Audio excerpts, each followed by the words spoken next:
الحمد للہ وکفا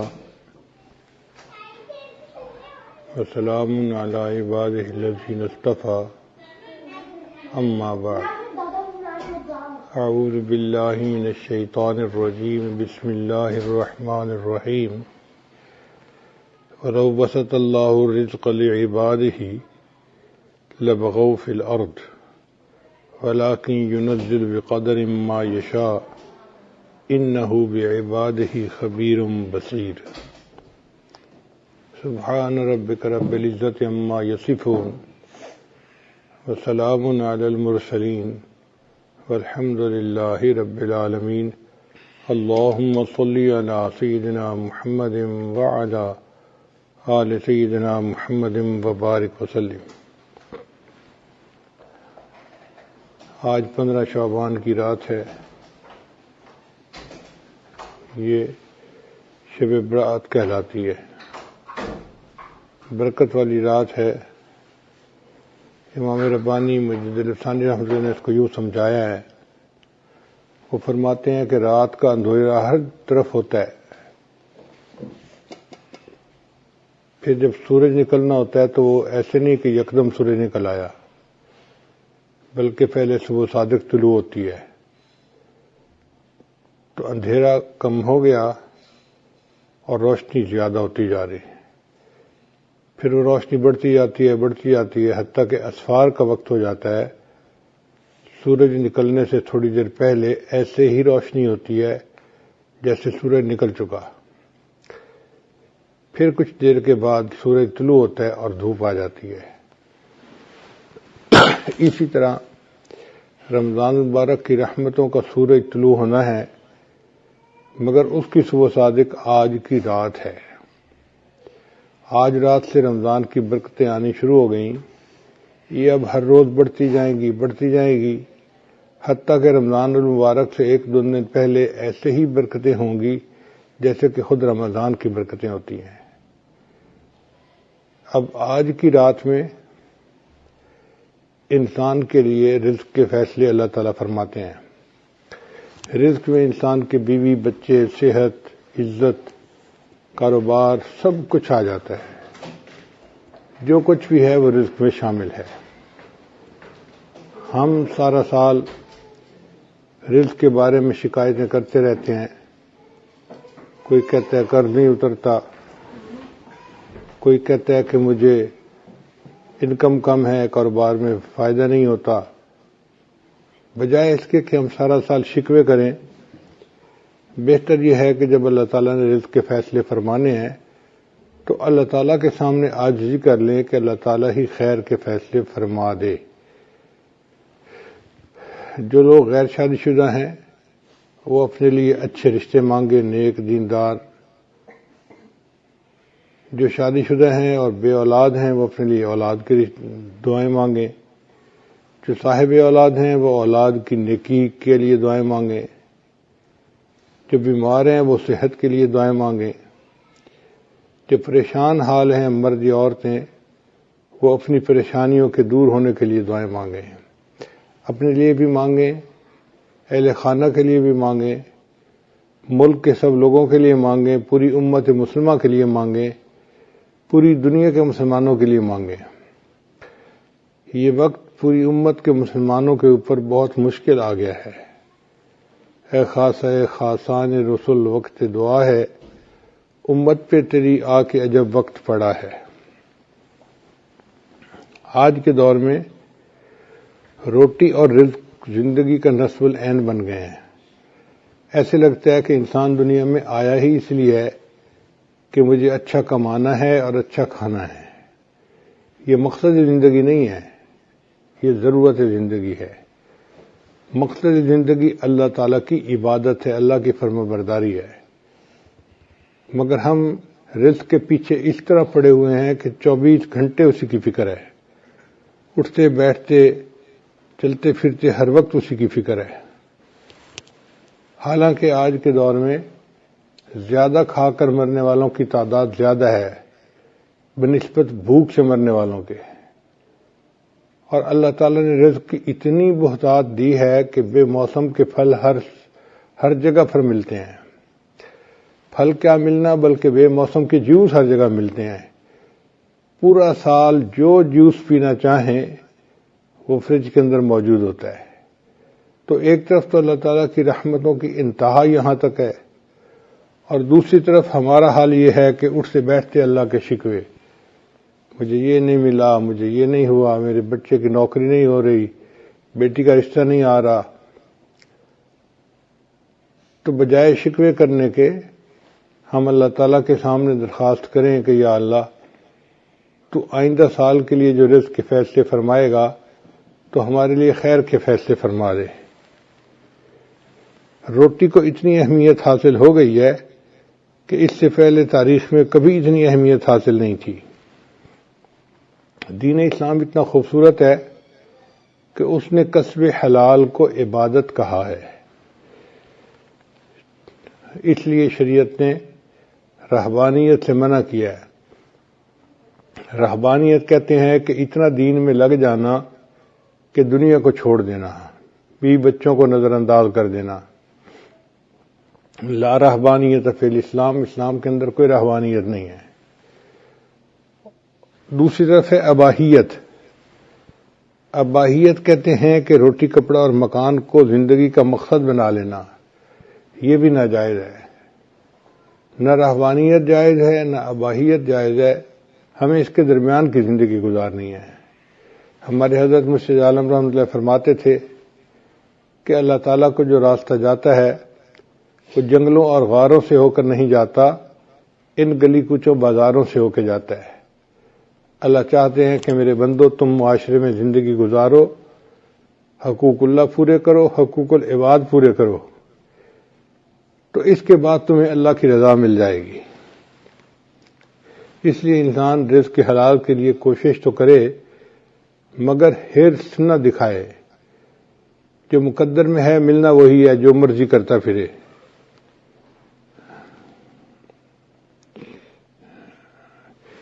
یہ جو ہمارا پیٹ کا مسئلہ ہے نا، یہ صرف موت تک کا مسئلہ نہیں، موت کے بعد کا بھی مسئلہ ہے. چنانچہ قیامت میں جب انسان کھڑا ہوگا تو اسے سخت پیاس لگی ہوگی. جن لوگوں کو جنت میں بھیجا جائے گا ان کو سخت بھوک ہوگی، مگر ان کو وہاں کھانے کے لیے زقوم دیا جائے گا اور پینے کے لیے غسلین دیا جائے گا. وہ غسلین اتنا گرم ہوگا کہ انسان کی آنتیں کٹ کر پخانے کے راستے باہر نکل جائیں گی. پھر انسان ٹھیک ہو جائے گا، پھر بھوک لگے گی، پھر پیاس لگے گی، اور یہ سائیکل سزا کا چلتا ہی رہے گا. اللہ تعالیٰ فرماتے ہیں کہ جب ان کی جسم کی جلد جل جائے گی بدلناہم جلودا غیرہا لیذوقوا العذاب، ہم ان کے جسم کی سکن کو دوبارہ ٹھیک کر دیں گے تاکہ ان کو دوبارہ عذاب مل سکے. تو یہ پیٹ کا مسئلہ کوئی ابھی کا نہیں ہے، یہ مستقل ایک مسئلہ ہے. ہم اللہ تعالیٰ سے دنیا کے رزق کی دعائیں بھی مانگیں اور نیک اعمال کی توفیق بھی مانگیں. آج کے دور میں جو بندہ مال کما لیتا ہے اسی کو لوگ اچھا سمجھتے ہیں، بھلے جھوٹ بول کے کمائے یا دھوکہ دے کے کمائے. شریعت نے کہا کہ مال تو اس نے کما لیا مگر مال کے ساتھ وبال بھی آئے گا اگر مال حرام ہوا. ہم کتنے لوگوں کو دیکھتے ہیں کہ ان کے پاس پیسہ تو بہت ہوتا ہے، کسی کی بیوی نافرمان، کسی کے بچے نافرمان، کسی کو بیماری لگ گئی، کسی کو دفتر کے مقدموں میں الجھا لیا گیا. تو ایسے مال کا کیا فائدہ کہ انسان کے لیے جینا مشکل ہو جائے. خود اپنی زبان سے کہتے ہیں کہ جی اس جینے سے تو مر جانا زیادہ بہتر ہے. تو بہتر ہے کہ انسان رزق حلال ہی کی تمنا رکھے اور سکون کی زندگی گزارے. نبی علیہ السلام نے ارشاد فرمایا زکوٰۃ دینے سے مال میں برکت آتی ہے اور سود لینے سے انسان کے مال سے برکت ختم ہو جاتی ہے. آج جس کو دیکھو وہی سودی کاروبار کر رہا ہے. کہتے ہیں جی کہ کیا کرے، بینک کے بغیر تو کام چلتا ہی نہیں ہے. رزق اپنی رفتار میں موت سے زیادہ تیز ہے. انسان کو رزق پہلے پہنچتا ہے موت کا فرشتہ بعد میں آتا ہے۔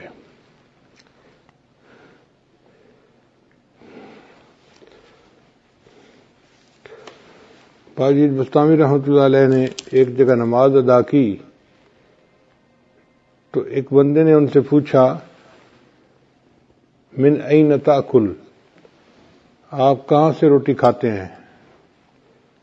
تو اس بزرگ نے جواب دیا، تو نہیں، باجی بستامی نے جواب دیا اصبر حتی اعید الصلاۃ التی صلیتها خلفک، صبر کر حتیٰ کہ میں نماز لوٹا لوں جو میں نے تمہارے پیچھے ادا کی ہے، حیث شککت فی رازق المؤمنین، کیونکہ تو نے مخلوق کو رزق دینے والے پروردگار کے اندر شک کیا ہے۔ بھئی تو کیسا امام مسجد ہے کہ تجھے اتنا ہی نہیں پتا کہ کون کھلاتا ہے ہمیں؟ اس لیے باجی بستامی رحمۃ اللہ فرمایا کرتے تھے اگر ساری مخلوق کو میرا کنبہ بنا دیا جائے اور زمین تانبے کی بن جائے کہ اس میں ایک درخت نہ اگے، کھیتی نہ اگے، سبزی کچھ بھی نہ اگے، اور آسمان سے ایک قطرہ بارش کا نہ گرے، مجھے پھر بھی یقین ہے کہ اللہ تعالیٰ میری عیال کو رزق پہنچا دیں گے۔ اللہ تعالیٰ وہ ذات ہے جو انسانوں کو، حیوانوں کو، پرندوں کو، چرندوں کو، کیڑے مکوڑوں کو، ہر کسی کو رزق پہنچاتا ہے، حتیٰ کہ بند پتھر کے اندر کچھ کیڑے ہوتے ہیں، ان کیڑوں کو بھی اللہ روزی پہنچاتا ہے۔ تو نے پتھر میں کیڑے کو پالا، خشک مٹی سے سبزہ نکالا، تو نے پتھر میں کیڑے کو پالا، خشک مٹی سے سبزہ نکالا، یہ تیرا ہے جہاں یہ زمین آسماں اے خدایا، کس نے تیری حقیقت کو پایا۔ ہمارے اکابرین نے لکھا ہے کہ رزق کے کھلنے کے 16 دروازے ہیں، 16 کنجیاں ہیں جن سے رزق کے دروازے کھلتے ہیں۔ پہلی کنجی ہے نماز، کہ انسان اہتمام کے ساتھ، خشوع خضوع کے ساتھ نماز ادا کرے۔ اللہ تعالیٰ فرماتے ہیں وَأْمُرْ أَهْلَكَ بِالصَّلَاةِ وَاصْطَبِرْ عَلَيْهَا لَا نَسْأَلُكَ رِزْقًا نَحْنُ نَرْزُقُكَ، کہ تم نماز ادا کرو، ہم تو اس سے روزی کمانا نہیں چاہتے، روزی تو ہم تمہیں دیں گے، ہماری روزی ہے اللہ کے پاس۔ وَفِي السَّمَاءِ رِزْقُكُمْ، اے میرے بندو تمہارا رزق تو آسمانوں میں ہے، اور اللہ جتنا چاہتے ہیں اتنا اپنے بندوں کو عطا فرما دیتے ہیں۔ تو سب سے پہلا عمل ہو گیا کہ انسان نماز کو اہتمام کے ساتھ ادا کرے۔ آج ہم نماز تو پڑھتے ہیں مگر جیسے مرغا ٹکریں لگا رہا ہوتا ہے، ہم بھی اسی طرح اٹھک بیٹھک کر رہے ہوتے ہیں، دل دماغ کہیں اور پہنچا ہوا ہوتا ہے، جس کی وجہ سے نماز کی برکتیں سامنے نہیں آتی۔ دوسرا رزق کا دروازہ ہے استغفار کی کثرت کرنا۔ چنانچہ اللہ تعالی ارشاد فرماتے ہیں استغفروا ربکم انہ کان غفارا، اپنے رب کے سامنے استغفار کرو، اللہ گناہوں کو معاف کرنے والا ہے۔ اور حدیث پاک میں آتا ہے من استر من الاستغفار، جو بندہ استغفار کی کثرت کرتا ہے جعل اللہ لہ من کل ہم فرجا، اللہ تعالیٰ اس کے لیے ہر مشکل میں آسانی کر دیتا ہے، ومن ضیق فرجا، اور ہر مشکل کو آسان کر دیتا ہے، ورزقہ من حیث لا یحتسب، اور اسے ایسی طرف سے رزق دیتا ہے کہ جس کا اس کو گمان بھی نہیں ہوتا۔ تو گویا استغفار کے زیادہ کرنے سے اللہ تعالیٰ بندے کو رزق ایسی طرف سے دیتے ہیں جس کا اس کو گمان ہی نہیں ہوتا، اور اس کے رزق کی پریشانی کو دور کر دیتے ہیں۔ پھر تیسرا رزق کا دروازہ ہے اللہ کے راستے میں خرچ کرنا، اس کو کہتے ہیں انفاق فی سبیل اللہ۔ اس لیے کہ جو بندہ اللہ کے راستے میں خرچ کرتا ہے اللہ تعالیٰ اس کو واپس لوٹاتے ہیں۔ اللہ تعالیٰ فرماتے ہیں وَمَا أَنفَقْتُم مِّن شَيْءٍ فَهُوَ يُخْلِفُهُ، تم اللہ کے راستے میں جو خرچ کرو گے وہ اللہ تمہیں اس کا بدلہ دے گا۔ ہم 1 روپیہ خرچ کرتے ہیں، اللہ ہمیں اس کے بدلے 10 عطا فرماتے ہیں، 20 عطا فرماتے ہیں، 70 عطا فرماتے ہیں، حتیٰ کہ کئی مرتبہ ایک کے بدلے 700 عطا فرماتے ہیں۔ لوگ کہتے ہیں جی کہ ہم کہاں سے پیسہ دیں، ہماری تو ضرورتیں پوری نہیں ہوتی۔ بھائی ضروری نہیں کہ انسان لاکھوں دے، جتنا بھی غریب آدمی ہے 5-10 روپے خرچ کرنا تو کوئی مشکل کام نہیں ہوتا۔ تو ہمیں چاہیے کہ ہم مسکینوں پہ، فقیروں میں خرچ کریں، یا مدارس کے جو طلباء ہیں ان کے لیے مطبخ میں خرچ کریں۔ چونکہ ہم اللہ کے راستے میں خرچ کریں گے تو اللہ تعالیٰ اس قرض حسنہ کو واپس لوٹا کر رہیں گے اور کئی گنا کر کے لوٹائیں گے۔ تو دیکھنے میں ہم ایک دے رہے ہوں گے اور دوسری طرف سے 10 ہماری جیب میں واپس آ رہے ہوں گے، مگر یہ نفع کا کاروبار ہر بندے کو کرنا نہیں آتا، لوگ پریشان ہو جاتے ہیں۔ تو پہلا دروازہ تھا نماز کو اہتمام کے ساتھ ادا کرنا، دوسرا دروازہ تھا استغفار کی کثرت کرنا، تیسرا دروازہ تھا کہ اللہ کے راستے میں اپنے مال کو خرچ کرنا، اور چوتھا دروازہ ہے دین کے لیے ہجرت کرنا۔ جیسے بعض لوگ سعودی عرب چلے جاتے ہیں یا ایک شہر سے دوسرے شہر چلے جاتے ہیں تو ان کے کام کاروبار میں برکت آ جاتی ہے، لیکن جن لوگوں کو اللہ نے وطن کی روزی دی ہوئی ہے وہ خوش نصیب ہیں، وہ اللہ کی اس نعمت کا شکر ادا کریں۔ ہر بندے کو یہ نعمت نصیب نہیں ہوتی۔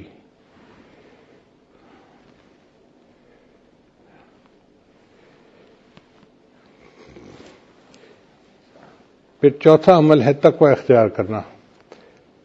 اللہ تعالیٰ فرماتے ہیں وَلَوْ أَنَّ أَهْلَ الْقُرَىٰ آمَنُوا وَاتَّقَوْا لَفَتَحْنَا عَلَيْهِمْ بَرَكَاتٍ مِّنَ السَّمَاءِ، اگر یہ بستی دیسوں والے ایمان لاتے، تقوی کو اختیار کرتے تو ہم ان کے لیے آسمان سے برکتوں کے دروازے کھول دیتے۔ تو گناہوں سے بچنے پر اللہ تعالیٰ رزق کے دروازوں کو کھول دیتے ہیں، اور آج گناہوں کی وجہ سے رزق کے دروازے بند ہیں اور ہم پریشانیوں کا شکار ہیں۔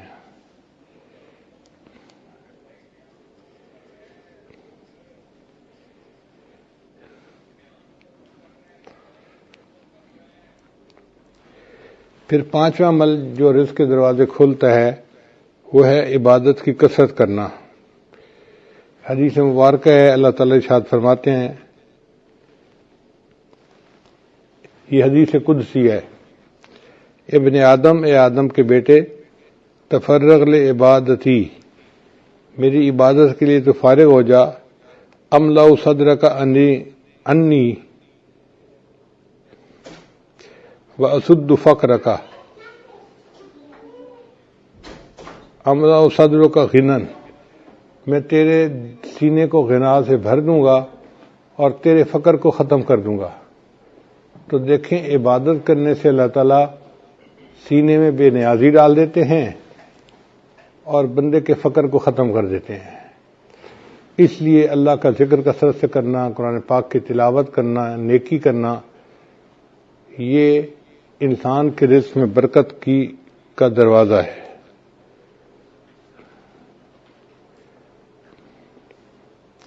اور اگر تو ایسا نہیں کرے گا تو تیرے ہاتھ کاموں میں الجھا دوں گا اور لوگوں کی طرف تیری محتاجی کو ختم نہیں کروں گا۔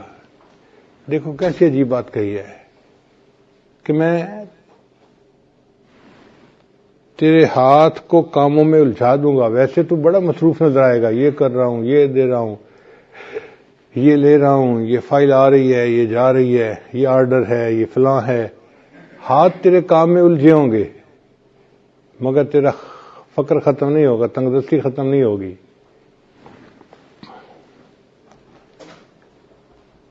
اور چھٹا عمل جس سے رزق کے دروازے کھلتے ہیں وہ ہے حج اور عمرے کی کثرت کرنا۔ اگر اللہ تعالیٰ توفیق دے تو بندے کو چاہیے کہ کثرت سے عمرہ کرے اور بار بار حج کرے۔ دیکھنے میں تو حج اور عمرے پہ انسان پیسہ خرچ کر رہا ہوتا ہے، لیکن حقیقت میں وہی پیسہ اس کے لیے باعث برکت بن کے اس کو واپس اللہ لوٹا رہے ہوتے ہیں۔ چنانچہ نبی علیہ السلام کے پاس جب کوئی بندہ رزق کی شکایت کرتا تھا تو نبی علیہ السلام اسے مشورہ دیتے تھے کہ تم عمرہ کرو. عمرہ کر کے جو دعائیں مانگتا تھا تو اللہ تعالیٰ رزق کی پریشانی کو دور فرما دیتے تھے.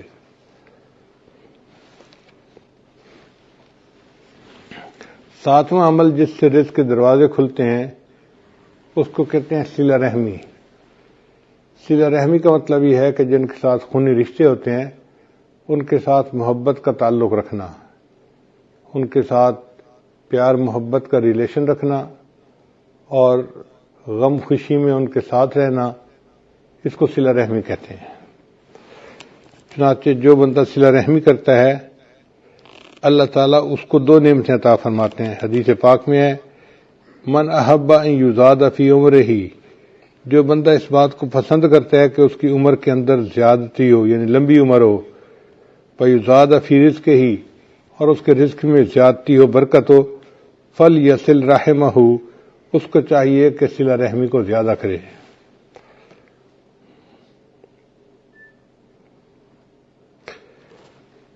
پھر 8واں دروازہ ہے رزق کے کھلنے کا کمزوروں سے حسن سلوک، کہ جو لوگ کمزور ہوتے ہیں، بیمار ہوتے ہیں، بوڑھے ہوتے ہیں، ان کے ساتھ حسن سلوک کرنا. حدیث مبارکہ میں آتا ہے کہ تمہیں اپنے کمزور اور ضعیف لوگوں کی وجہ سے نصرت ملتی ہے.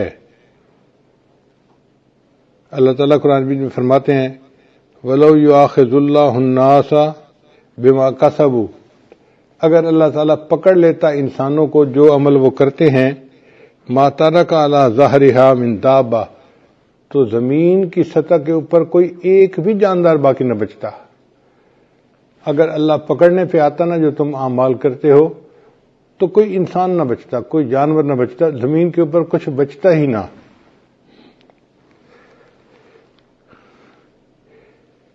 تو اللہ تعالیٰ ہمیں جو رزق دیتے ہیں وہ چھوٹے بچوں کی وجہ سے، بوڑھوں کی وجہ سے، بیماروں کی وجہ سے، عورتوں کی وجہ سے دیتے ہیں، مہمانوں کی وجہ سے دیتے ہیں. لہذا ان کو بوجھ نہیں سمجھنا چاہیے، بلکہ ان کی وجہ سے ہمیں رزق ملتا ہے، ہر وقت ذہن میں یہ رکھنا چاہیے. رزق کا 9واں دروازہ جس سے کہ انسان کا رزق کھلتا ہے اس کو توکل کہتے ہیں. توکل کا مطلب یہ ہے کہ انسان اللہ پر امید رکھے، اپنی طرف سے کوشش کرے اور نتیجہ اللہ پہ چھوڑ دے. وَمَن يَتَوَكَّلْ عَلَى اللَّهِ فَهُوَ حَسْبُهُ، جو اللہ پر توکل کرتا ہے اللہ اس کے لیے کافی ہو جاتا ہے. حدیث مبارکہ میں آئے لو انکم توکلون علی اللہ حق توکلہ، اگر تم توکل کرتے جیسے کہ اللہ پہ توکل کرنی چاہیے، لرزقکم کما یرزق الطیور، تو اللہ تعالیٰ تمہیں اس طرح رزق پہنچاتے جس طرح اللہ تعالیٰ پرندوں کو رزق پہنچاتے ہیں. وہ صبح اپنے گھونسلے سے خالی پیٹ نکلتے ہیں اور شام کو اپنے گھونسلے میں پیٹ بھرے واپس آتے ہیں. انسان کا معاملہ الٹ ہے، بیچارہ گھر سے پیٹ بھر کے نکلتا ہے اور شام کو خالی پیٹ گھر واپس آتا ہے. اور پرندوں کا معاملہ دیکھو کہ وہ خالی پیٹ گھر سے نکلتے ہیں اور اللہ ان کو پیٹ بھر کے رات کو واپس گھر پہنچاتے ہیں. جبکہ پرندے اپنے لیے کوئی چیز جمع بھی نہیں کر سکتے. کوئی پرندہ آپ نے ایسا نہیں دیکھا ہوگا جو سال کی روزی جمع کر لے. انسان جمع بھی کر لیتا ہے، پھر اس کا یہ حال ہے. اور پھر جانوروں کا رزق بھی بہت ہوتا ہے. آپ اگر غور کریں تو ایک ہاتھی دن میں کتنا چارہ کھاتا ہوگا؟ ہمارے حساب سے منوں کے حساب سے، ٹنوں کے حساب سے کھاتا ہوگا. اس کا وزن ہی اتنا ہے. اور ہم نے جہاں بھی جنگل میں ہاتھی دیکھا اس کو ہر وقت چرتے ہوئے دیکھا. تو جو ٹنوں کے حساب سے کھانا کھاتے ہیں ان کے پیٹ اللہ بھر دیتے ہیں. اور انسان بیچارہ کتنا کھا لیتا ہے؟ بڑے سے بڑا پہلوان ہو تو 2 روٹی، اس سے پیٹ بھر جاتا ہے بندے کا. تیسری روٹی دیں بھی صحیح نا تو کہتے ہیں نا جی پیٹ بھر گیا. تو ہمارا پیٹ بھی چھوٹا ہے اور ہم گھر سے پیٹ بھرے نکلتے ہیں اور رات کو خالی پیٹ واپس آتے ہیں. بہتر ہے کہ ہم اللہ تعالیٰ کے اوپر توکل کریں تو پھر دیکھیں کہ اس کی برکتیں کتنی ہوں گی.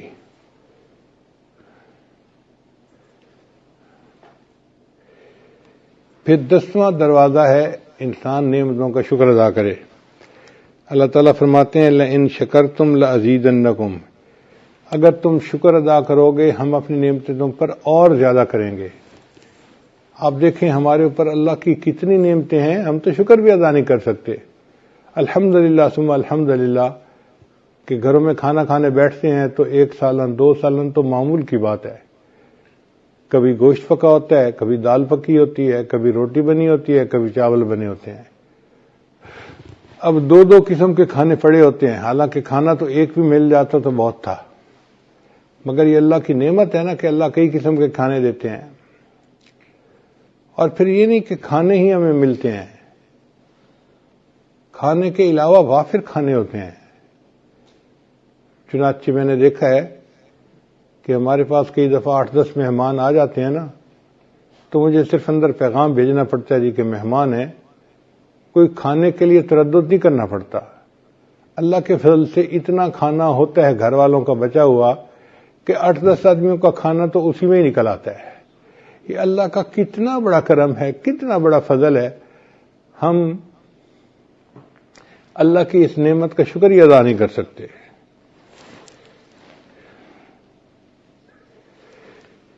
ابن عطا اسکندری رحمۃ اللہ فرمایا کرتے تھے ملم یشکر النعمہ فقد تعرض لزوالها، کہ جس نے نعمت کا شکر ادا نہیں کیا اس نے نعمت کو اب زوال کے لیے پیش کر دیا کہ اللہ مجھے یہ نعمت نہیں چاہیے. ومن شکرہا، اور جس نے نعمت کا شکر ادا کیا فقد قید بعقالها، اس نے نعمت کو نکیل کے ذریعے سے پکڑ لیا، باندھ لیا اپنے پاس.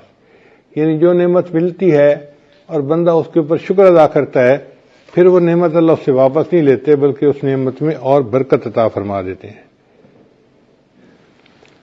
پھر 11واں دروازہ کہ جب بھی مرد اپنے گھر میں داخل ہو مسکراتے چہرے کے ساتھ داخل ہو اور اہل خانہ کو سلام کرے. حدیث مبارکہ میں ہے، سیدہ صدیقہ نے فرماتی ہیں کہ نبی صلی اللہ علیہ وسلم جب بھی گھر تشریف لاتے تھے تو مسکراتے چہرے کے ساتھ آتے تھے اور اہل خانہ کو سلام کیا کرتے تھے. یہ اہل خانہ کو سلام کرنا رزق کی برکت کا ذریعہ ہے.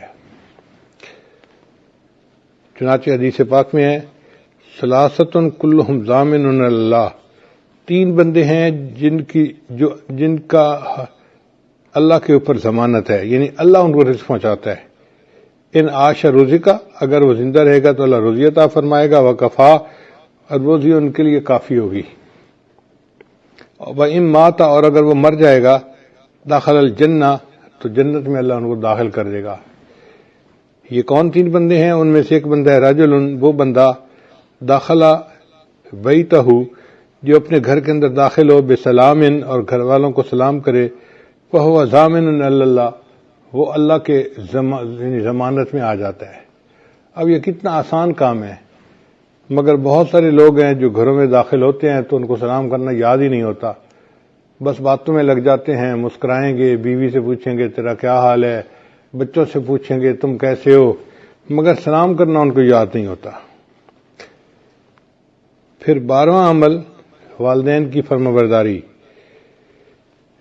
چنانچہ ہمارے بزرگوں نے لکھا ہے کہ 5 چیزوں سے رزق میں برکت ہوتی ہے. ایک، جو بندہ صدقہ فرمدامت کرے، دوسرا صلہ رحمی کرے، تیسرا جہاد کرے، چوتھا ہمیشہ باوضو رکھے، اور 5واں والدین کی فرمانبرداری کرے. والدین کے فرمانبردار کو اللہ تعالیٰ رزق کی پریشانی میں نہیں ڈالتے، اس لیے ان کی خدمت کر کے ان کی دعائیں لینی چاہیے تاکہ اللہ تعالیٰ کی طرف سے برکتیں اور رحمتیں شامل حال ہو جائیں. 13واں دروازہ رزق کا ہے دوام طہارہ، یعنی مستقل وضو کی زندگی گزارنا. اگر انسان عادت بنا لے تو وہ باوضو ہر وقت رہ سکتا ہے. جیسے ہمیں ہر وقت بے وضو رہنے کی عادت ہے، اس کو بدل لیں تو ہر وقت باوضو رہنے کی عادت ہو جائے گی. جب وضو ٹوٹے دوبارہ پھر وضو کر لیں. ہمارے اسی شہر میں ایک جگہ ایک گھرانہ ہے جو امام ربانی مجدد ثانی رحمۃ اللہ کے اولاد میں سے ہیں. تو بہت سال پہلے کی بات ہے، کوئی 30 سال پہلے کی بات ہے، مجھے خیال آیا کہ جا کے ان سے صرف اللہ کے لیے ملاقات کروں. تو میں ان کے ہاں گیا، ملاقات ہوئی. ہم جب پہنچے تو بس مغرب کے وقت میں کوئی 5 ہی منٹ باقی تھے. سلام دعا ہوئی. انہوں نے کہا جی کہ یہاں سے مسجد دور ہے تو ہمیں گھر میں ہی نماز پڑھنی پڑے گی. ہم نے کہا ٹھیک ہے. ان کے بچے گراؤنڈ کے اندر فٹ بال کھیل رہے تھے، کوئی 10-12 بچے ہوں گے چھوٹے بڑے. خوب ہنگامہ تھا، جیسے 2 ٹیموں کا میچ ہو رہا ہوتا ہے. لو جی ہم کھڑے ہو گئے مصلی پہ جماعت کے لیے. انہوں نے آواز دی بچوں کو، بچوں نماز کا وقت ہو گیا ہے. سارے بچے گراؤنڈ سے بھاگتے ہوئے آئے اور صف میں آ کے کھڑے ہو گئے. اب جب ہم نے نماز ادا کی تو مجھے بڑی حیرت ہوئی کہ کیا سب بچوں کا وضو تھا یا کچھ بچوں نے بے وضو ہی نماز پڑھ لی. تو میں نے ان سے سوال پوچھا کہ جی بچے کسی کو وضو تو نہیں کرتے میں نے دیکھا. تو وہ مسکرائے اور کہنے لگے کہ جی ہمارے خاندان میں بچوں کو یہ تربیت دی جاتی ہے کہ تم نے پوری زندگی باوضو گزارنی ہے. ہمارے گھر کے چھوٹے بڑے جس بندے کو آپ دیکھیں گے، جب بھی دیکھیں گے ہمیشہ باوضو دیکھیں گے. اگر وضو ٹوٹے گا تو دوبارہ اسی وقت وہ پھر وضو کر لیں گے. تو اگر ایسے خاندان آج بھی دنیا میں موجود ہیں کہ جن کے گھر کا ہر چھوٹا بڑا بندہ مرد عورت ہر وقت باوضو رہتے ہیں تو پھر اللہ ان کی رزق میں بھی برکت عطا فرما دیتے ہیں. پھر 12واں عمل ہے، 14واں عمل ہے چاشت کی نماز پڑھنا. چاشت کی نماز ہوتی ہے دن کے 10 بجے 11 بجے جب ذرا سورج طلوع ہو جاتا ہے اور پاؤں جلنے لگ جاتے ہیں گرمیوں میں، تو اس کو صلاۃ الضحیٰ کہتے ہیں، چاشت کی نماز کہتے ہیں. یہ وہ ٹائم ہوتا ہے جب اکثر مرد اپنے دفتروں میں چلے جاتے ہیں یا کھیتوں میں چلے جاتے ہیں یا اپنے کاروباروں میں چلے جاتے ہیں. اس وقت جو عورتیں اپنے خامدوں کو کاروبار پہ بھیج کے پیچھے مصلی پہ بیٹھتی ہیں اور نفل پڑھتی ہیں، اس میں اللہ نے رزق کی برکت رکھی ہے. اب کتنی عورتیں ہیں جو رزق میں کمی کے شکوے تو کرتی ہیں لیکن وہ چاشت کی نماز نہیں پڑھتی کہ محنت کرنے کے لیے تو میرا خامد نکل گیا، پسینہ تو وہ بہائے گا. اب اللہ کرے کہ اس کے رزق میں برکت ہو جائے اور ہمیں اللہ تعالیٰ رزق میں آسانی فرما دے. تو یہ نماز پابندی کے ساتھ پڑھنے کی ضرورت ہے. ہمارے بزرگوں نے لکھا ہے کہ جو بندہ چاشت کے وقت نماز نہ پڑھ سکتا ہو دفتر کی وجہ سے یا کاروبار کی وجہ سے یا دکان کی وجہ سے، اس کو چاہیے کہ سورج نکلنے کے چند منٹ بعد جو اشراق کی نماز پڑھتے ہیں تو 2 رکعت اشراق کی نیت سے پڑھ لے اور 2 رکعت چاشت کی نیت سے اسی وقت پڑھ لے تو اس کی چاشت کی نماز ہو جائے گی. تو معمول بنا لینا چاہیے کہ چاشت کی نماز دفتر جانے سے پہلے پڑھ کے ہی جائیں. پھر 15واں عمل جس سے انسان اللہ تعالیٰ رزق کے دروازے کھولتے ہیں وہ ہے سورہ واقعہ کو پابندی کے ساتھ پڑھنا.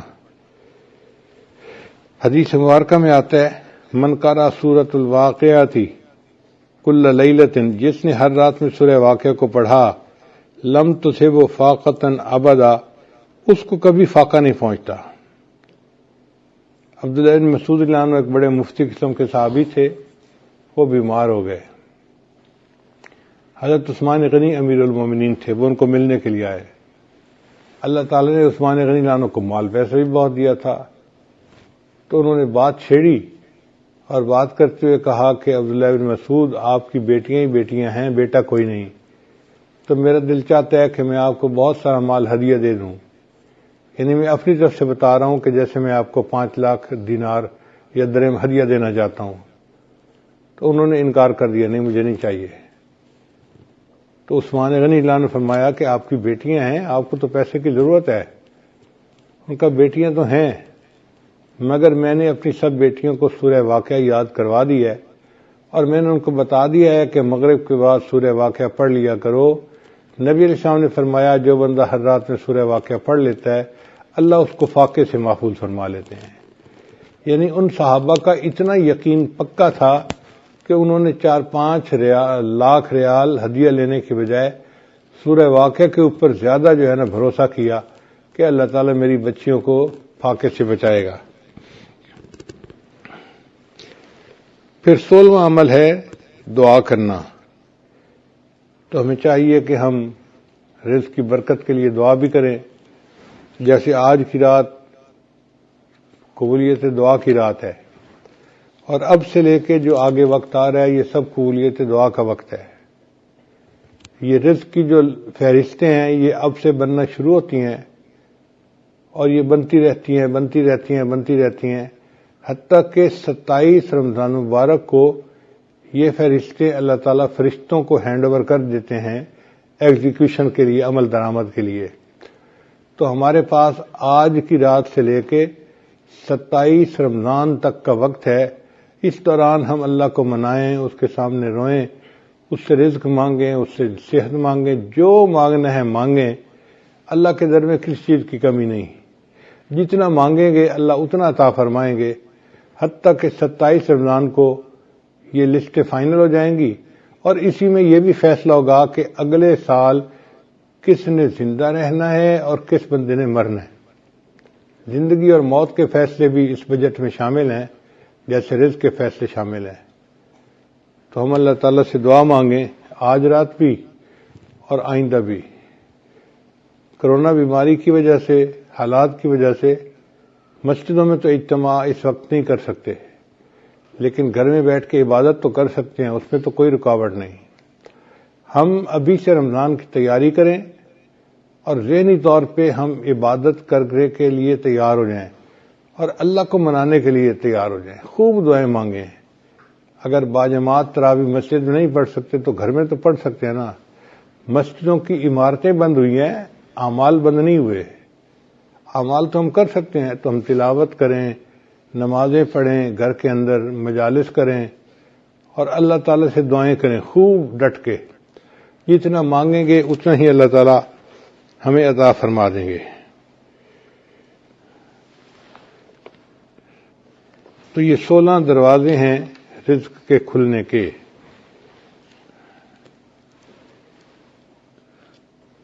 ہمارے بزرگوں نے فرمایا کہ کچھ اسباب ہیں تنگ دستی کے، یعنی کچھ ایسے اسباب ہیں کہ جن کی وجہ سے اللہ تعالیٰ رزق کو ذرا کم کر دیتے ہیں، بند کر دیتے ہیں، تو وہ جاننا بھی ضروری ہے۔ چنانچہ مختصراً میں بتاتا چلوں کہ جو بندہ کھڑے ہو کر جوتے پہن کر ننگے سر کھانا کھاتا ہے، اللہ اس کا رزق تھوڑا کر دیتے ہیں۔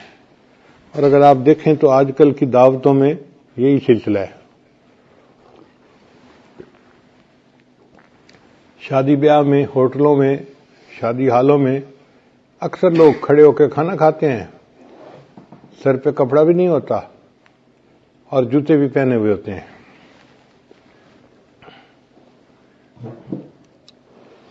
پھر رزق میں تنگی تو ہونی ہوتی ہے۔ پھر دوسرا، مہمان کو بوجھ سمجھنا۔ جو لوگ مہمان کے آنے کو بوجھ سمجھیں اور اس فکر میں لگ جائیں کہ جی آ گیا ہے تو کہاں سے اس کو کھلائیں گے اور کتنا اس کو کھلائیں گے اور کتنے دن رہے گا، مہمان بعد میں آتا ہے، اللہ مہمان کا رزق پہلے بھیجتے ہیں۔ تو الحمدللہ ثم الحمدللہ اللہ تعالیٰ خیر فرما دیتے ہیں۔ بلکہ میں تو یہ سمجھتا ہوں کہ ہمیں اللہ مہمانوں کی برکت سے روزی دیتے ہیں۔ ایک دن میں کھانا کھا رہا تھا تو میری بہو کہنے لگی کہ ابو جی ایک بندہ ہے انڈیا کا، بڑا مالدار ہے، اس نے پورا سال ہر روز 1000 بندوں کو کھانا کھلایا۔ اب وہ بڑی حیران تھی کہ 1000 بندوں کو کھانا ہر روز وہ کھلاتا تھا۔ جب اس نے بات کر لی تو میں نے کہا کہ بیٹا وہ تو امیر آدمی ہے، وہ تو 1000 بندوں کو دن میں ایک دفعہ کھانا پورا سال کھلاتا ہے۔ ہم فقیر لوگ ہیں اور ہم الحمدللہ 1000 طلباء کو دن میں 3 مرتبہ کھانا کھلاتے ہیں۔ صبح ناشتہ بھی ہوتا ہے، دوپہر کا کھانا بھی ہوتا ہے، رات کا کھانا بھی ہوتا ہے، اور پورا سال اللہ روزی پہنچا دیتے ہیں۔ تو حیران ہوئی، کہنے لگی ہاں بات تو ٹھیک ہے. میری وائف پاس بیٹھی ہوئی تھی تو وہ کہنے لگی کہ میں ایک بات بتاؤں. میں نے کہا کیا؟ کہنے لگی کہ ہماری شادی کو 30-35 سال ہو گئے ہیں اور اس 30-35 سال میں ایک دن بھی ایسا نہیں گزرا کہ ہمارے گھر میں مہمان کا کھانا نہ بنا ہو. میں نے اللہ کا شکر ادا کیا کہ یا اللہ تیرا کرم اور تیرا احسان ہے کہ الحمدللہ 35 سال میں ہر روز مہمان کا کھانا گھر میں بن رہا ہے، ایک دن بھی ایسا نہیں کہ مہمان گھر میں نہ ہو. تو میں تو یہ سمجھتا ہوں کہ اللہ ہمیں رزق جو دیتے ہیں وہ مہمانوں کی وجہ سے دیتے ہیں، تو مہمان نوازی سے کبھی پریشان نہیں ہونا چاہیے. پھر تیسرا سبب ہے بغیر بسم اللہ پڑھے کھانا کھا لینا، ہاتھ دھوئے بغیر کھانا کھا لینا. یہ بھی بیماری عام ہے. دسترخوان لگے ہوتے ہیں، نہ ہاتھ دھوئے جاتے ہیں، نہ بسم اللہ پڑھی جاتی ہے، نہ کھانے کی دعا پڑھی جاتی ہے، جس وجہ سے پھر تنگ دستی آ جاتی ہے اور رزق کے دروازے بند ہو جاتے ہیں. پھر کھانے کے برتن کو صاف نہ کرنا، یہ بیماری بھی عام ہے. ہم لوگ کھانا کھاتے ہیں اور کچھ تھوڑا سا کھانا آخر پہ بچا دیتے ہیں، حالانکہ اسی کھانے میں برکت ہوتی ہے. سنت یہ ہے کہ اگر 3 لقمے کھانا موجود ہے تو اس کو تو چھوڑ دیں تو کوئی اور کھا لے گا، چلو بھائی. اگر اتنا کھا لیا کہ 3 لقمے رہ گئے اس کو خالی نہ چھوڑیں، اب اس کو پلیٹ کو اچھی طرح صاف کر دیں تاکہ اللہ کی نعمت ضائع نہ ہو، اللہ کی نعمت جو ہے وہ کسی انسان کے کام آ جائے. مگر اس میں ایسے لگتا ہے کہ جیسے یہ بندہ غریب ہے، اور امیر لوگ جو ہیں وہ ذرا شاہانہ دماغ کے ہوتے ہیں تو وہ ڈالتے زیادہ ہیں، آدھا کھا لیتے ہیں آدھا چھوڑ دیتے ہیں. یہ جو آدھا کھانا اور آدھا چھوڑنا ہے یہ بھی رزق میں تنگی کا سبب بنتا ہے.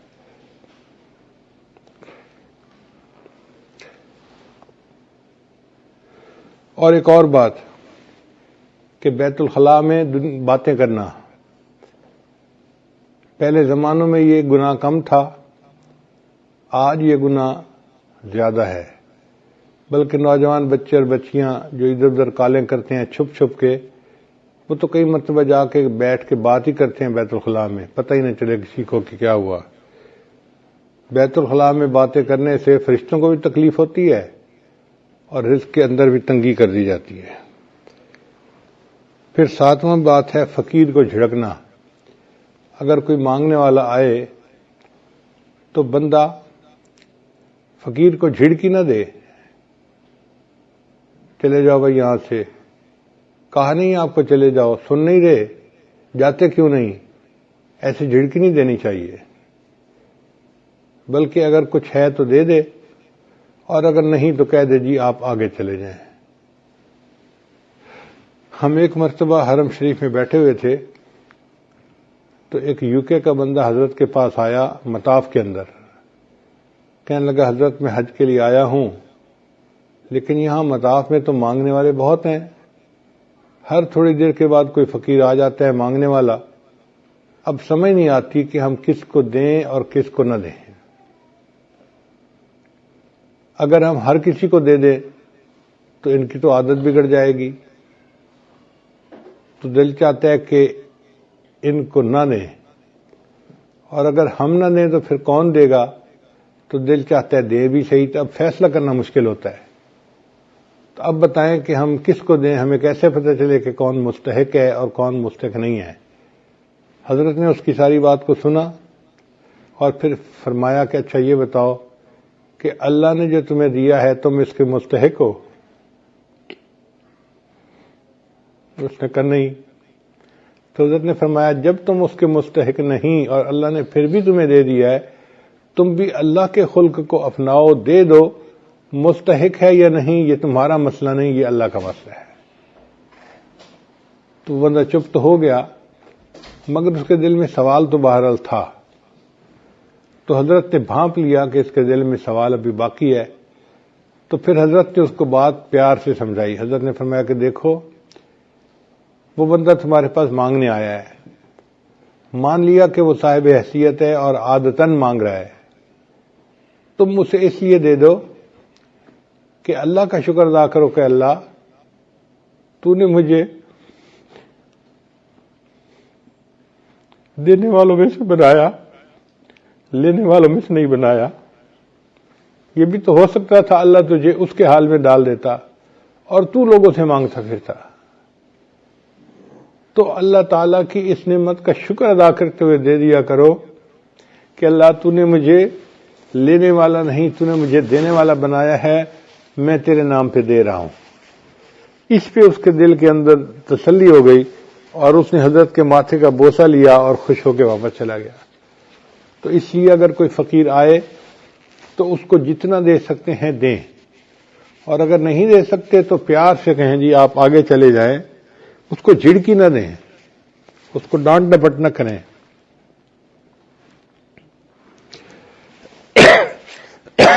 پھر مغرب کی نماز کے بعد بلا عذر جو بندہ سو جاتا ہے، اس سے بھی رزق کے اندر برکت کم کر دی جاتی ہے. اگر کوئی بیمار ہے یا کوئی عذر ہے تو اس میں تو شریعت اجازت دیتی ہے، لیکن عادت بنا لینا اس کو شریعت نے منع کیا ہے. مغرب کے بعد بلا عذر نہیں سونا چاہیے. پھر جو بندہ نماز قضا کر دیتا ہے اللہ تعالیٰ اس کے رزق کو تنگ کر دیتے ہیں. عورتیں بالخصوص، نیک عورتیں بھی نمازیں قضا کر بیٹھتی ہیں. پتہ ہے کیوں؟ سوچتی رہتی ہیں مہمان آئے ہیں، میں ان کو پہلے چائے بنا کے دے دوں پھر نماز پڑھ لیتی ہوں. اب وہ چائے بنا کے دینے میں اتنا کام لمبا ہو جاتا ہے کہ نماز کا ٹائم نکل جاتا ہے، ان کو یاد ہی نہیں ہوتا. یاد اس وقت آتا ہے جب اگلی نماز کا وقت شروع ہو چکا ہوتا ہے. یا یہ سوچتی رہتی ہیں کہ میں بچے کو نہلا لوں، بچے کھانا کھلا لوں، بچے کو پتہ کر لوں، بچے کو نہلا لوں اور پھر نماز پڑھوں گی. یہ جو پھر کا مسئلہ ہے نا، نماز قضا کرنے کی بنیاد یہی ہے. نماز کو کبھی پھر پہ نہیں رکھنا چاہیے. ابھی پہلے نماز پڑھیں، بعد میں جو کرنا کریں. اس لیے جب نماز کا وقت ہو جائے تو نماز پڑھیں اور اس کے بعد جو کرنا ہے کریں. نماز کو کبھی آئندہ پہ نہ چھوڑیں. کیا پتہ چند سانس مزید ہیں بھی صحیح کہ نہیں.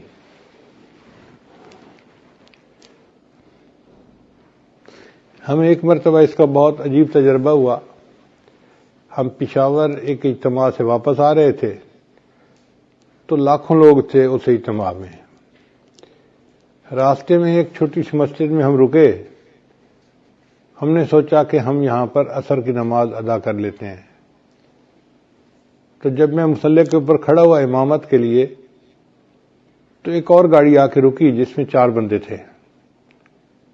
ان 4 میں سے 2 بندے مسجد کے اندر داخل ہوئے اور دوسرے 2 ان کے پیچھے تھے. تو پیچھے والوں نے ان کو کہا یار یہاں تو پہلے ہی نمازی کافی ہیں، چلو ہم عصر کی نماز آگے پڑھ لیں گے. تو جو اندر آئے ہوئے لوگ تھے نا وہ بھی باہر نکل گئے اور گاڑی میں بیٹھ گئے اور گاڑی چلی گئی. خیر ہم نے نماز ادا کی. پھر اس کے بعد ہم آگے چلے، اسلام آباد کی طرف آ رہے تھے. کوئی 10 میل کے بعد ہم نے دیکھا کہ اس پہلے والی گاڑی کا ایکسیڈنٹ ہوا ہے، اور ایکسیڈنٹ اتنا فیٹل تھا کہ چاروں کے چاروں بندے مر گئے تھے.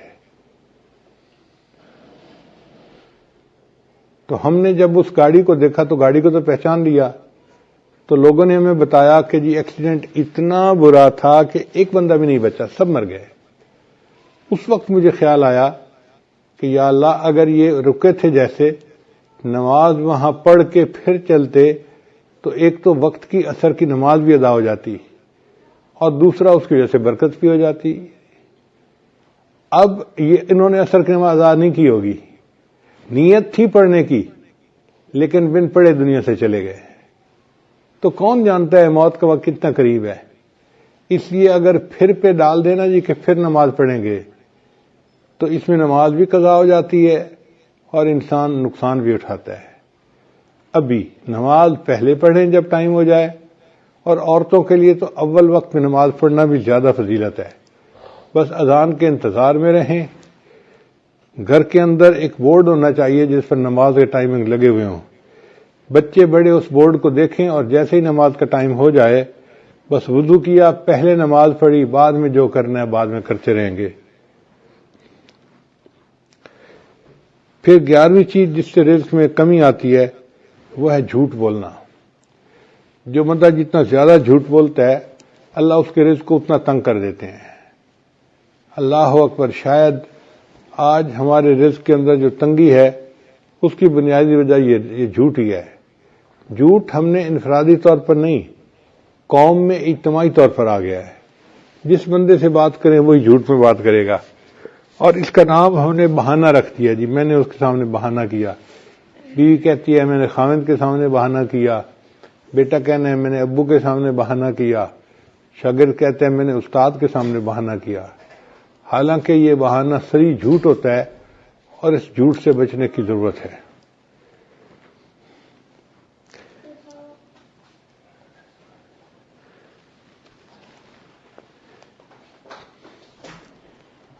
بارہواں عمل ہے موسیقی کا سننا۔ آج کل گھروں کے اندر گانے چل رہے ہوتے ہیں، فلمیں چل رہی ہوتی ہیں، عورتیں موسیقی کی آواز پہ کام کر رہی ہوتی ہیں کچن میں، گھر میں، اور کہتی ہیں الٹا کہ جی موسیقی تو روح کی غذا ہے، اور اس بات کو بھول جاتی ہیں کہ جس گھر میں موسیقی چلتی ہے اللہ ان کی رزق میں تنگی کر دیتے ہیں۔ پھر 13واں عمل اولاد کو برا بھلا کہنا۔ کچھ ماں باپ اولاد کو جلدی گالیاں دینا شروع کر دیتے ہیں، یا برے الفاظ کرنا شروع کر دیتے ہیں، یا کوسنا شروع کر دیتے ہیں۔ تو جو اولاد کو برے الفاظ کہیں گے یا کوسیں گے ان کے رزق کو اللہ تعالیٰ ویسے ہی تنگ کر دیں گے۔ 14واں عمل قرآن مجید کو بلا وضو ہاتھ لگانا۔ قرآن مجید اللہ کا کلام ہے، لا یمسہ الا المطہرون، اس کو ہاتھ نہیں لگا سکتا مگر وہ جو پاک ہو۔ تو ہمیں چاہیے کہ ہم باوضو ہو کے اس کو ہاتھ لگائیں، اگر بے وضو ہاتھ لگائیں گے تو رزق کے اندر کمی آ جائے گی۔ پھر 15واں عمل جس سے رزق میں کمی آتی ہے، نامحرم کو دیکھنا۔ یہ بدنظری کی عادت آج اتنی عام ہو گئی ہے، چاہے آتے جاتے بازار میں دیکھے، گلی میں دیکھے، سکرین کے اوپر دیکھے، سیل فون کے اوپر دیکھے، عورت کو دیکھے یا عورت کی تصویر کو دیکھے، بات ایک ہی ہے۔ تو نامحرم کو دیکھنے سے اللہ تعالیٰ رزق میں تنگی فرما دیتے ہیں۔ اور 16واں عمل جس سے کہ انسان کے رزق میں تنگی آ جاتی ہے، اہل و عیال کے ساتھ لڑتے رہنا۔ میاں بیوی جو ہر وقت دوسرے کے ساتھ بات بات پہ بحث کرتے ہیں، دلیلیں دیتے ہیں، لڑتے جھگڑتے ہیں، تو یہ میاں بیوی کی لڑائی جھگڑے میں اللہ ان کے رزق کو تنگ کر دیتے ہیں۔ اب ایک طرف تو لڑائیاں بھی ختم نہیں ہوتی اور دوسری طرف رزق کے کمی کے شکوے بھی ختم نہیں ہوتے۔ بھئی اتفاق میں برکت ہے، آپ محبت پیار سے زندگی گزاریں تو اللہ تعالیٰ رزق کی پریشانی کو دور کر دیں گے۔ چنانچہ آج کی رات میں خاص طور پر ہم اپنے لیے اور اپنی مسلمان امت کے لیے خوب دعائیں مانگیں۔ ایک وبا پھیلی ہے جس کا نام ہے کرونا، تو مجھے ایک ساتھی نے آج کچھ اشعار لکھ کے لا دیے کہ جی آپ بیان میں یہ بھی سنا دینا، مجھے بھی اچھے لگے۔ اشعار ہیں، نمازیں پڑھو تم تلاوت کرو نا، یعنی کرونا جو ہے نا وہ اصل میں ہے کہ آ کے کہہ رہا ہے کہ میاں تم یہ کام کرو،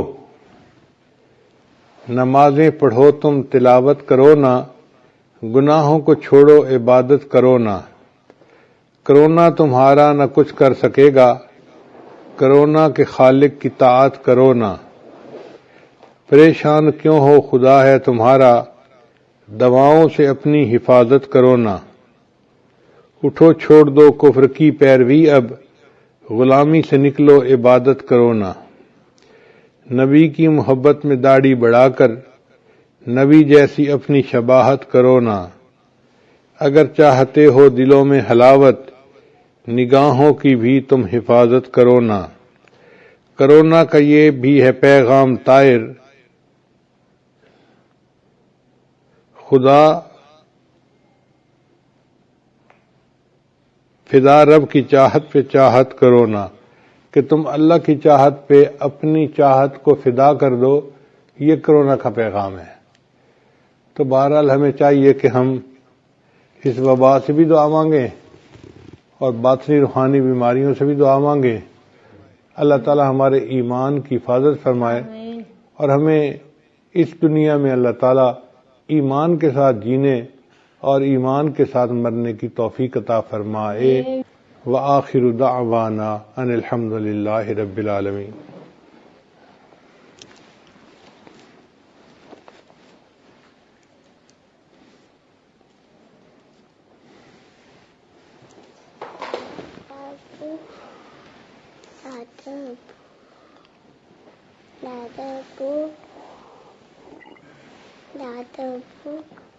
جی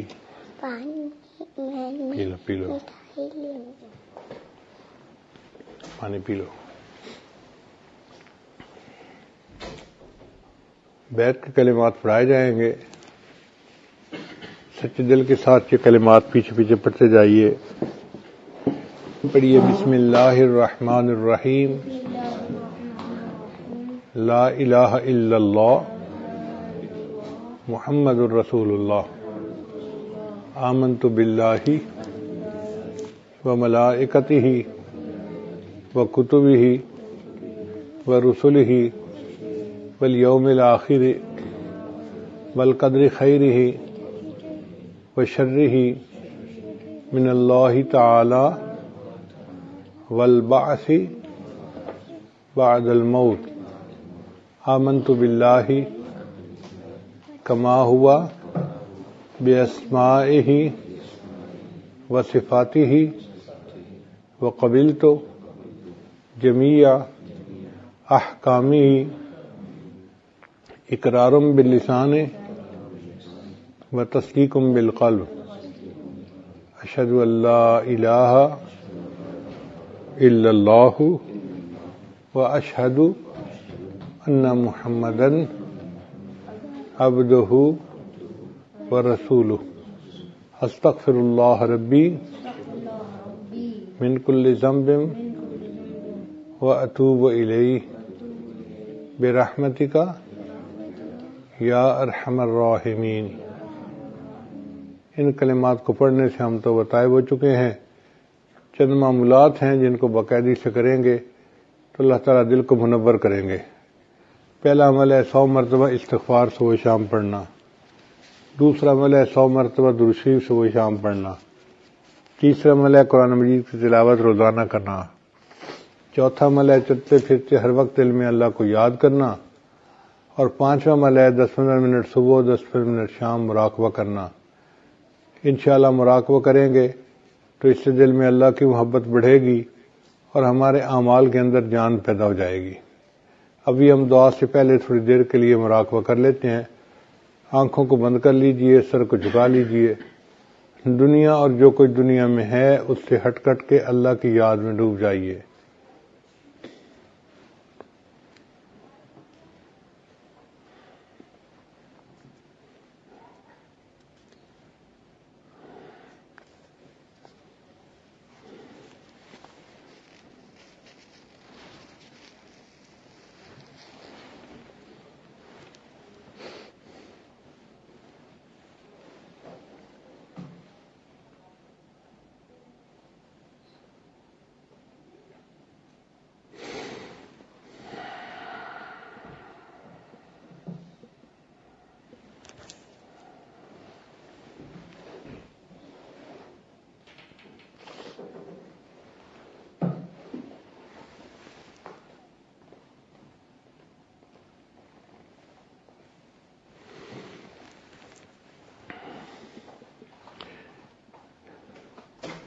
مٹ مٹ کے مٹ جا فقیرا، مٹ مٹ کے مٹ جا،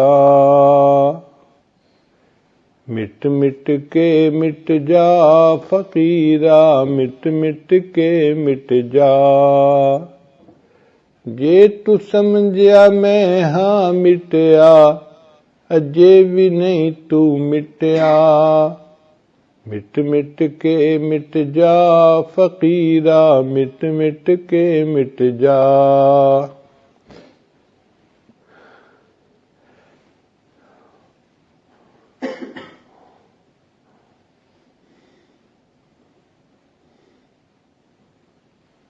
ਜੇ ਤੂੰ ਸਮਝਿਆ ਮੈਂ ਹਾਂ ਮਿਟਿਆ, ਹਜੇ ਵੀ ਨਹੀਂ ਤੂੰ ਮਿਟਿਆ। ਘਰ ਦੇ ਭੇਦੀ ਦਰ ਵਿੱਚ ਤੇਰੇ, ਦਰ ਤੇਰਾ ਹੈ ਲੁੱਟਿਆ। ਅਜੇ ਵੀ ਵੇਲੇ ਦਰ ਮੁਰਸ਼ਿਦ ਦੇ, ਆ ਕੇ ਠੀਕ ਕਰਾ ਫਕੀਰਾ, ਮਿਟ ਮਿਟ ਕੇ ਮਿਟ ਜਾ। ਤੂੰ ਬਣ ਮਿਸਲਿਕ ਬੇਰ ਦਾ ਬੂਟਾ, ਲੋਕੀ ਚੜ ਚੜ ਦੇਵਣ ਝੂਟਾ। ਤੂੰ ਬਣ ਮਿਸਲਿਕ ਬੇਰ ਦਾ ਬੂਟਾ, ਲੋਕੀ ਚੜ ਚੜ ਦੇਵਣ ਝੂਟਾ। ਇੱਟਾਂ ਰੋੜੇ ਮਾਰਨ ਤੈਨੂੰ, ਤੂੰ ਦੇ ਫਲ ਲੁਟਾ ਫਕੀਰਾ, ਮਿਟ ਮਿਟ ਕੇ ਮਿਟ ਜਾ। ਮਿਟ ਮਿਟ ਕੇ ਮਿਟ ਜਾ ਫਕੀਰਾ, ਮਿਟ ਮਿਟ ਕੇ ਮਿਟ ਜਾ।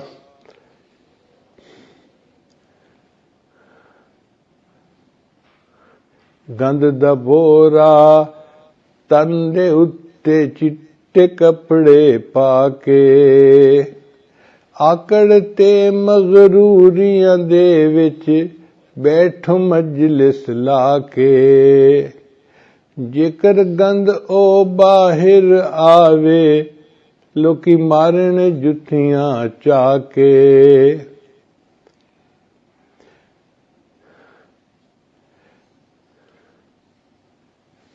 ਝੂਠੀ ਹੈ ਵਾਹ ਵਾਹ ਤੇਰੀ,